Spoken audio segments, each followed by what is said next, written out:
forward. If he managed to package himself and sell his agenda to Kenyans properly, then I think through the Kenyan pressure, the Kenyan people may pile pressure on the united opposition to accord him that position as the flag bearer.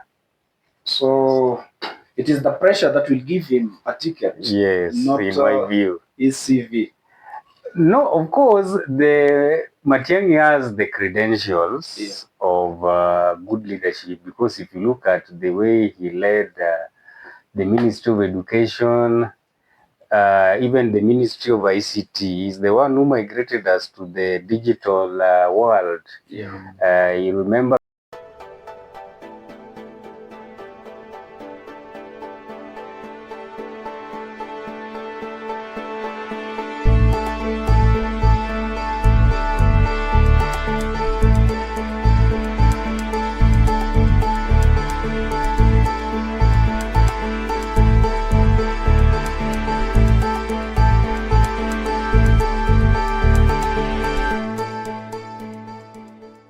You remember people were resisting him when there was that analog to digital migration. But through his steadfastness and leadership, now Kenyans, we are now receiving quality pictures from our screens, courtesy of Dr. Fred Matiang'i. Sure. And also in the education sector, he also did exemplary work. He ensured that the exam was made. Hello, great people of the internet. Thank you and welcome to Inside the Headlines, a channel that gives you insight analysis of Kenyan political issues, trending aspects of Kenyan politics, education policy, and other related topics. Today in studio, I'm joined by two gentlemen, Mr. Frederick to the far end, and next to me, I have Mr. Moses. We are here to delve deep and try to explain some of the political happenings in Kenya. Remember, before we start, it is my humble plea that you take a second of yours to subscribe, like, and give a comment to this video. Thank you.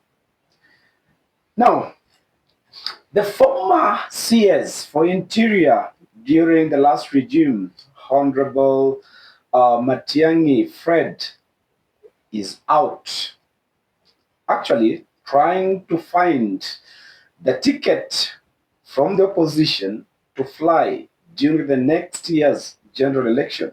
Or is it Tuesday? That's something that we are yet to decide. But probably it may be next year, not next week. Matiang'i, under Jubilee party ticket, is out, fire blazing, to clinch that ticket. Gentlemen, Yes. will he be able to be given the opposition party ticket, Mr. Moses? Fred, that is still debatable. Yeah. Yes. Mr. Fred, according to you. It will depend on how he's going to package himself moving forward. If he managed to package himself and sell his agenda to Kenyans properly, then I think through the Kenyan pressure, the Kenyan people may pile pressure on the united opposition to accord him that position as the flag bearer. So it is the pressure that will give him a ticket. Yes, not in my view. his CV. No, of course, the Matiang'i has the credentials of good leadership, because if you look at the way he led the Ministry of Education, even the Ministry of ICT, is the one who migrated us to the digital world. You remember people were resisting him when there was that analog to digital migration. But through his steadfastness and leadership, now Kenyans, we are now receiving quality pictures from our screens, courtesy of Dr. Fred Matiang'i. Sure. And also in the education sector, he also did exemplary work. He ensured that the exam was made tamper-proofed, and he ensured that there is no exam leakages. And also in the same Ministry of Education, he was traversing the country, putting each and every head of institution, the sub-county directors on their toes to ensure that things in education were running seamlessly. And then also in the Ministry of Interior, you can recall, there are certain reforms he brought, which are debatable. Of course, there are some in the Ministry of Interior is where his image got tainted a little bit, but still he managed to steer the security sector properly. He laid the good foundation for his successors. Yeah. Mr. Moses, we can say that sometimes back, Mr. Matiang'i was not on this political campaign trail, but in the recent past, mostly in the last 2 weeks or so, he's been seen back on the campaign trail, especially last week he was in Gusii and some part of Korea, and together with some of elected member of parliament from Gusii land, trying to woo the people of Korea East, Korea West, and Gusii to back Matiang'i. What does this show? Okay, what this shows is that Matiang'i has just finally realized how Kenyan politics works. Okay. You know, earlier on, he was trying to portray himself as someone who is recognized, of course, the whole country, but especially people within urban areas. So he was still not cognizant about his originality, where now the politics of Kenya normally begins. Yes. So recently, he has realized that he needs to consolidate his base. Then now, when he's going now to meet with the other opposition leaders, then he's able to present himself in a way that it shows that he has a lot of support, especially from Kenyans and mostly the Gusii nation. Yeah, that's why when you look at politicians around him, the likes of Kibagendi, the likes of Onyonka, yeah, and you've seen that even most of the MPs and people who are planning to vie for the position of the governorship, they have. They are getting around him because they have realized that this is actually the person who is going to ensure that we get what we want. So you know, sometimes you don't realize that you have potential until maybe you get some pressure. Yeah, so right now he's getting pressure from his native community. Most politicians are now using their resources, their time to support him. So he has to also, stand out, yeah, to show that he's actually ready to take that position, to take up the task. Yes. Mr. Fred, Yes. Moses has said that Matiang'i has realized how Kenyan politics work. How does it work? Okay, if you look at the Kenyan politics is ethnic based.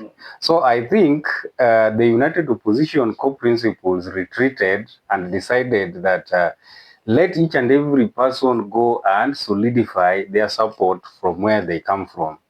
And that is why, if you look at most of these opposition politicians, Edwin Sifuna was sent back to Western, Matiang'i was sent back to the Gusii region, Gachagua retreated to his Mount Kenya, the usual Murima.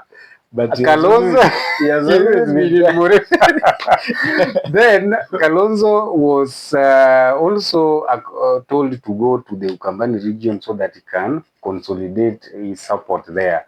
So I think the reason why Matiang'i has gone back to the Gusii area and by extension the Kuria area it's just an assignment that he has been given. It's like they held a meeting together, and then each and every person was dispatched to each and every to their native areas to go and solicit for votes, because even Babu and Orengo were dispatched to Nyanza for votes.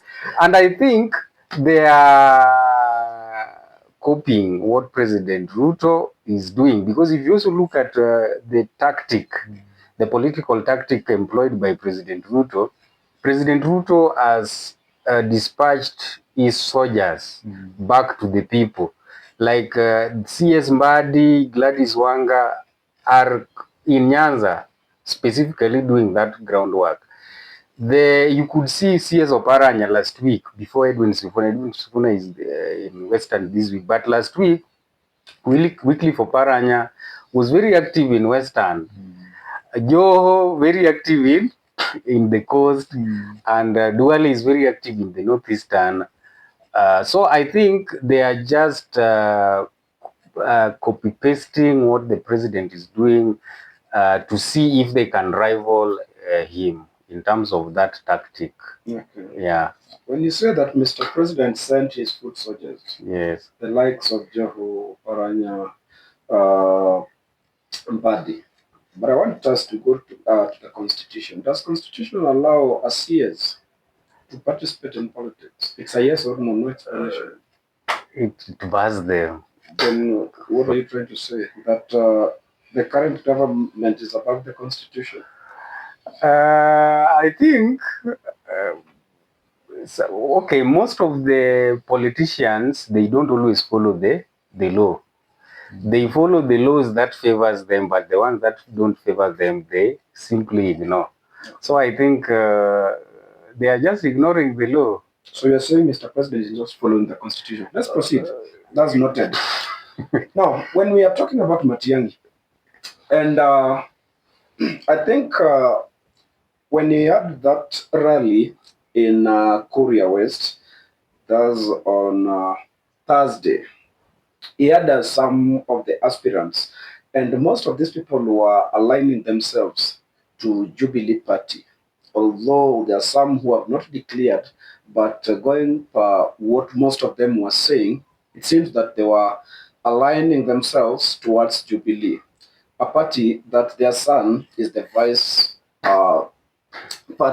vice leader. So does this mean that Jubilee may get a ground in the Gusii land?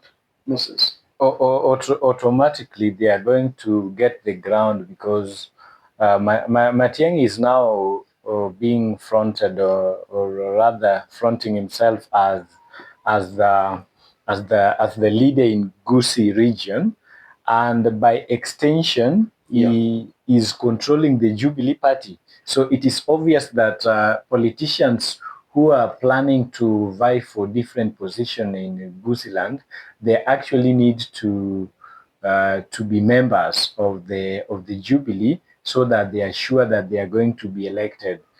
Because as you look at the politics in the Gusii region, even you remember Morara stating clearly that that actually the ground in Gusii region is Matiang'i. So they have to line themselves with the Jubilee Party, where Matiang'i is the second in command. And by extension, technically is the party leader of Jubilee Party. So it is good that the is native followers follow that channel. Yes. So the Jubilee Party is going to gain popularity and ground in the Gusii region, and in the next election we are going to see most MCAs, women rep, MPs, governors are going to scramble for the Jubilee ticket. Now, when we started, Fred mentioned that Kenyan politics is ethnic based, and most of these political parties are being associated to communities. Yes. When you look at the Luo as a nation, it's more associated with the ODM. You go to UDA, mostly nowadays it's associated with the Kalenjins. But Jubilee started in the mountain. But now we want to take Jubilee to Nyanza, specifically in Gusii. But if you can recall, the governor for Nyamira, Amos Nyaribo, Yes. he has a party called the United Progressive Alliance, UPA. What was wrong? Could Matiang'i could have just rebranded this UPA, made it their community parties, try to consolidate support so that they grow their own identity rather than taking a party? Because we all know from history, most of the parties that have led, their wave or their strength tend to diminish. It is very difficult to convince somebody to vote in Jubilee Party, a party that has led. They always have their downfalls, they always have their negatives. So you try to bring in a party that some people will associate to negative things that happened during that regime. Was it wise for Matiang'i just to stick with this Jubilee to go and bargain in this united opposition? Or could he have done something different, Fred? Matiang'i is not a man of his own. That is where the problem is. Matiang'i is holding briefs for the former president Uhuru Kenyatta, unfortunately. That is the reason why it is very hard for him to work on his own, chart his own political path. Where did you get the information? So it is true because right now who is the leader of Jubilee? It is the president, the former president. So Matiang'i being the deputy party leader to Jubilee, it means that he holds brief for the former president. And that is the reason why you find that right now, Matiang'i cannot even do anything if his boss has not approved it. So I think that is where Matiang'i has a problem. Because now look at, you just asked Moses why this Jubilee party is presumed, the party leader comes from Mount Kenya. Yeah. But it's very unpopular in Mount Kenya. Now, why do you want where the party leader comes from, the party is very unpopular, then where the deputy party leader comes from is when you now want to popularize this party. So, and I think Matiang'i is also very cognizant of the fact that a ruling party, once a ruling party leaves power, it's always very difficult to convince Kenyans to return that party back to power. So Matiang'i is cognizant of that, but he is being held back by some forces. Of course, his boss, the former president Uhuru Kenyatta. So, if I was to advise Matiang'i should have just cut ties with the former president Uhuru Kenyatta and charted his own political path. By one, he can decide to collaborate with the Nyamira governor and strengthen that Gusii party, or form another party altogether. In fact, the best thing should have formed a party, a new party, and let the Gusii people join that party, and then they can also start now marketing that party beyond borders of Gusii region. Maybe the Kuria people will join in, the Maasais, the Luo, some Luos, some Westerners, and even other regions. But now, as we speak, Matiang'i is going to have a very rough time because, and again, how can you, like Matiang'i want to be the president, and you cannot be president without MPs, MCAs, and senators. So that is the reason why. So even if Jubilee is revived in Gusii region only has 2 senators. So can Matiang'i rule the country with 2 senators? Can Matiang'i rule the country with, let's say, 15 MPs from Gusii region? It is going to be very hard for him to rule the country, even if he wins the presidency. It will force him to now heed to what the demands of the likes of the former deputy president Rigathi Gachagua. So he's going to be held hostage by these big political parties. So I think Matiang'i should. Uhuru Kenyatta is wasting his time, in my view. Okay, let me say something on that as well. Matiang'i finds himself in somehow unfortunate situation in this manner. you see, like as you said candidly, that this is like a party, a former ruling party, to say, yeah. But now Matiang'i is also the reason why I'm saying if he finds himself in a very awkward situation or in a tight situation, because the former president want to still maintain the Jubilee party as his legacy, but remember right now is out of politics. So the only person that he thinks that he is was really close to him, and he thinks that can continue with that with the Jubilee Party is Matiang'i. So and also if you look at it in terms of finance, Matiang'i right now as we speak, he cannot sponsor himself. Yes. Yeah, because of the money. You need money in politics. So still he still needs to, he still finds himself depending on Uhuru Kenyatta, financially and also in terms of the party.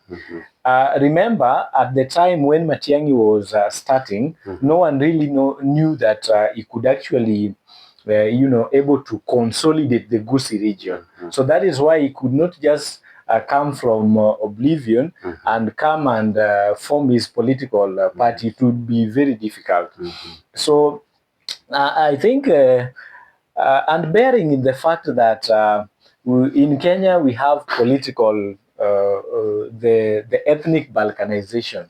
So Matiang'i will just use that strategy of that ethnic balkanization, which most of the politicians Kenya are doing, to once he consolidates his ground, then from there maybe he is able to negotiate with the rest of the opposition members. But when you look at it also, on the numbers that he has, he still has a lot of disadvantages unless he has to work with the other people. Yeah, so that he can at least have the number. Okay. Yes. Now let me add something before you maybe go to the next talking point. If you look at Kenyan politics historically, Kenyans hate projects, quote unquote. If you look at in 2002, people rejected Uhuru Kenyatta because people thought that Uhuru Kenyatta was Moi's project. In 2013, the reason why Uhuru Kenyatta won the election, Kibaki was supporting Uhuru Kenyatta subtly, without, not publicly. So publicly, Kibaki was seen to be supporting Mudavadi. And that is why also the Kenyans on the ballot, they rejected Mudavadi because they felt like Mudavadi is Kibaki's project. When we come to 2022, Raila also suffered the same fate because Raila was being deemed as Uhuru Kenyatta's project. So I would warn my brother or our senior brother, Fred Okengo Matiang'i, that if you really want to make it to the highest office in the land, he should ensure that Kenyans don't see him as Uhuru Kenyatta's project. Otherwise, that is going to dent his image politically. I wanted to add that one. Thank you, gentlemen. Now, how is it going to affect Matiang'i, especially trying to run on a Jubilee ticket? Is it going to affect him in getting the United Opposition flag bearing a ticket, or they won't consider a party during during their discussion? I don't think that is going to affect Matiang'i vying on the Jubilee ticket, because whether it is in the mountain or in the Gusii land, the fact remains that once the people are supporting you, and you have a strong base that you have, you can always be supported by your fellow by your fellows in the coalition. So I don't think Matiang'i vying with the Jubilee party is really going to affect him. Let's look at the scenario. Maybe he had his political party, his own political party. It's still the same thing. Yes. Okay. Now, I just want us to maybe go to look at, to retrospect on what has happened recently. We have Azimio, and Kalonzo chaired Azimio meeting, I think either 1 week or 2 weeks ago. So why are they reviving Azimio? And remember, there are two parties that joined Azimio recently, and the DCP refused. The DCP, they were also being told that let this united opposition, all of them join Azimio coalition, where Kalonzo is now the party, I mean the coalition leader. So I think Gachagua refused to join that Azimio coalition because he saw that it was going to be a trick for him. He was not going to be free. It's like when you join Azimio, now all of you are under Kalonzo automatically, and Uhuru Kenyatta being the council's chair. So I think the reason Uhuru Kenyatta is a very smart politician, he wanted all these united opposition leaders to join Azimio. Then after joining, you remember Azimio as we speak is not a party, it's just a coalition. Yeah. Then after all of them have joined Azimio, then they will go and register it now as a party. Then the person, after all of them have joined Azimio, where now you cannot leave, then Uhuru Kenyatta, through his influence and money, will now say it is Kalonzo, the presidential candidate, and Matiang'i as the deputy president. So it will force Rigathi Gachagua, willy-nilly, and even Sifuna, the likes of Sifuna, now to support the group. So I think that is what is being crafted remotely. That's why I think Matiang'i is very comfortable. He's been told by his boss, the former president, that just popularize the Jubilee party within Gusii region, and then when the right time comes, we will abandon the Jubilee party, or Jubilee party will be under Azimio. Then we register now Azimio as a party, and then where you will either become the presidential candidate of Azimio party then, or maybe as a deputy president within Azimio. So I think that is what is being crafted remotely. Sure. And Mr. Fred, there is also something I wanted to, because I share the same thoughts. When you look at Uhuru Kenyatta, he was fronting Raila through the Azimio. Then remember, they didn't win. So up to now, the coalition is still in the opposition side. And I think Uhuru Kenyatta feels like the purpose of Azimio has not been achieved or fulfilled. So that is why even before the demise of Raila Odinga, you could see some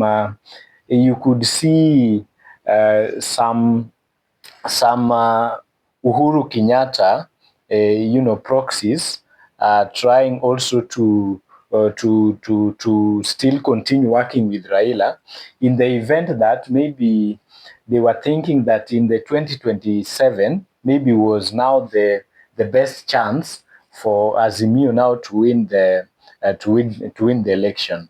So I think now that the Raila died, then Martha Karua, of course, didn't really make a good impact in Azimio. So I think Uhuru Kenyatta now wants to front Kalonzo Musyoka through Azimio to try and achieve the purpose of Azimio.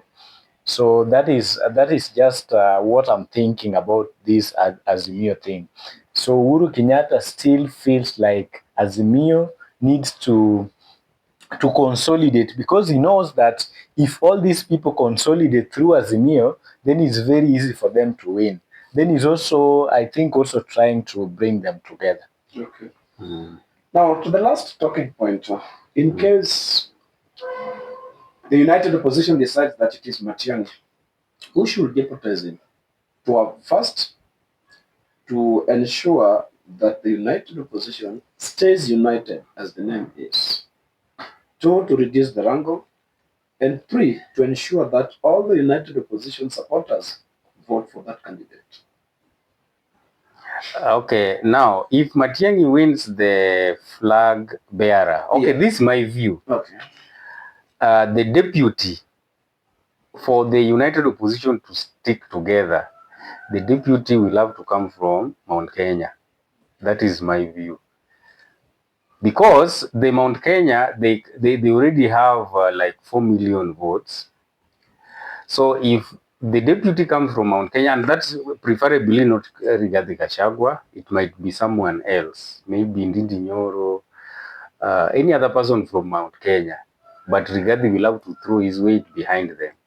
So if Rigathi Gachagua and Uhuru Kenyatta produce a deputy from Mount Kenya to deputize Matiang'i, I think then because Uhuru Kenyatta is very close to Kalonzo Musyoka, he may prevail upon Kalonzo Musyoka to just back the united opposition led by Fred Matiang'i, and then maybe in the government they can make Kalonzo Speaker of the National Assembly. So Kalonzo is very easy to talk to, because even if Kalonzo bolt out, if he comes back to Ruto, what position is there for Kalonzo? It's just the same speakership. Because maybe President Ruto may tell Wetangula that I'm going to make you AG, then Kalonzo becomes the Speaker of the National Assembly. So either way, Kalonzo might be convinced that let us just support these two people because they are the only people who can unseat the incumbent.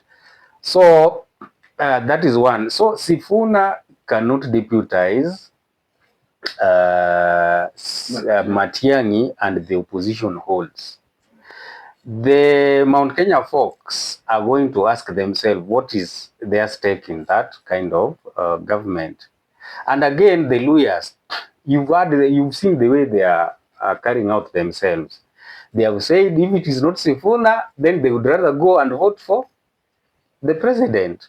So if Sifuna is given the presidential candidate to fly the opposition flag, then that one will consolidate all the Luya votes and all of them will vote in the same basket. But if it is not Sifuna, now Sifuna is the deputy president, they will get scared that what if we don't win?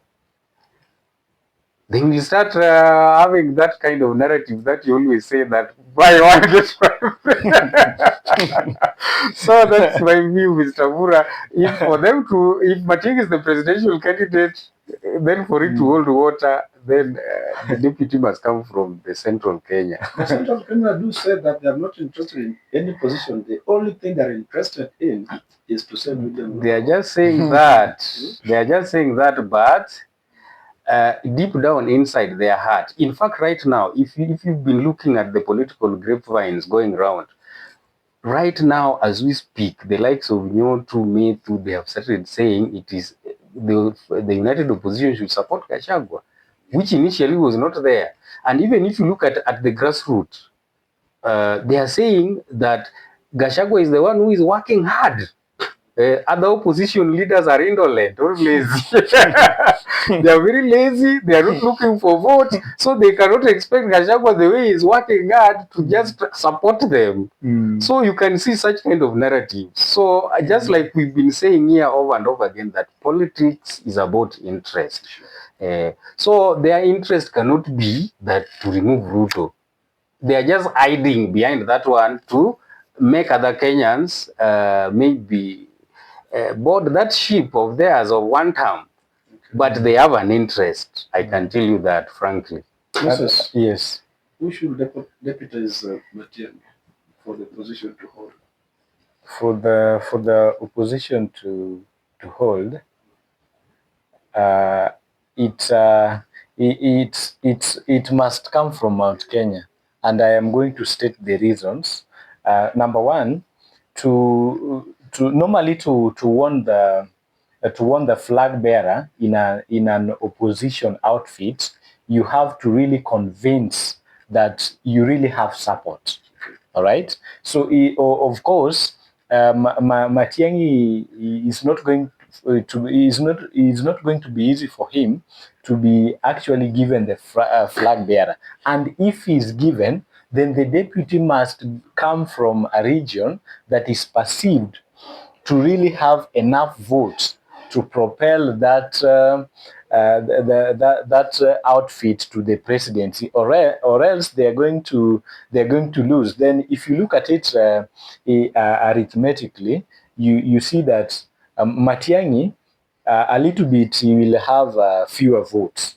Yeah, if you compare him to someone from the mountain, because from the mountain they already have 4 to 5 million. yeah, 4 to 5 million votes. So they must demand that, yes, we have allowed this person to vie, then deputy now we have to take, and it's rightly because they have the votes.